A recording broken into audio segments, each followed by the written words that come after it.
આ રાશિઓ કઈ છે તો દોસ્તો બને રહેજો વિડીયોના અંત સુધી। વૈદિક જ્યોતિષશાસ્ત્ર અનુસાર ગ્રહો એક નિશ્ચિત અંતરાલ પર રાશિ અને નક્ષત્રોમાં ફેરફાર કરે છે, જેની અસર માનવ જીવન અને દેશ અને વિશ્વ પર જોવા મળે છે। તમને જણાવી દઈએ કે હોળી પછી શનિદેવ પૂર્વા ભાદ્રપદ નક્ષત્રમાં પ્રવેશ કરશે। પૂર્વા ભાદ્રપદ નક્ષત્રમાં ગુરુનું વર્ચસ્વ છે। આવી સ્થિતિમાં ગુરુના નક્ષત્રમાં શનિનો પ્રવેશ મહત્વપૂર્ણ માનવામાં આવે છે। આ સમયગાળા દરમિયાન અમુક રાશિઓનું ભાગ્ય ચમકી શકે છે, ઉપરાંત આ સમયે તમારી સંપત્તિમાં વધારો થઈ શકે છે। આવો જાણીએ આ કઈ રાશિ છે। મકર રાશિ। શનિદેવના નક્ષત્રમાં પરિવર્તન તમારા લોકો માટે ફાયદાકારક સાબિત થઈ શકે છે, કારણ કે શનિદેવ તમારી રાશિના સ્વામી છે। તે પણ તમારા ધન ભાવની મુલાકાત લઈ રહ્યા છે, તેથી આ સમયે તમને સમયાંતરે અનપેક્ષિત નાણાકીય લાભ મળી શકે છે।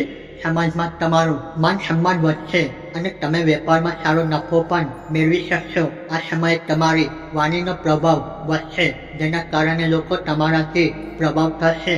આ સમયે તમારી મનોકામનાઓ પૂર્ણ થશે। તમે વાહન અથવા મિલકત ખરીદવાનું નક્કી કરો છો। નંબર 2, વૃષભ રાશિ।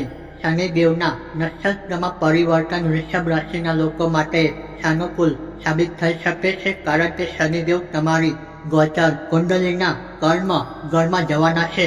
તેથી આ સમયે તમે કામ અને વ્યવસ્થામાં સારી સફળતા મેળવી શકો છો। ઉપરાંત બેરોજગાર લોકોને નવી નોકરી મળી શકે છે, સાથે જ નોકરિયાત લોકો અને વેપારીઓને સારો નફો મળશે અને ગ્રહોના શુભ પ્રભાવને કારણે ઘણા અધૂરા કાર્ય પણ પૂર્ણ થશે। આ સમયે તમારા પિતા સાથે તમારા સંબંધો સારા રહેશે। નોકરી કરતા લોકોને આ સમયે કાર્યસ્થળ પર નવી જવાબદારીઓ મળી શકે છે। નંબર 3, મેષ રાશિ। શનિદેવના નક્ષત્રમાં પરિવર્તન તમારા લોકો માટે ફાયદાકારક સાબિત થઈ શકે છે, કારણ કે શનિદેવ તમારી કુંડલીના 11મા ભાવમાં ગોચર તરીકે રહ્યા છે। તેથી આ સમયે તમારી આવકમાં જબરદસ્ત વધારો થઈ શકે છે।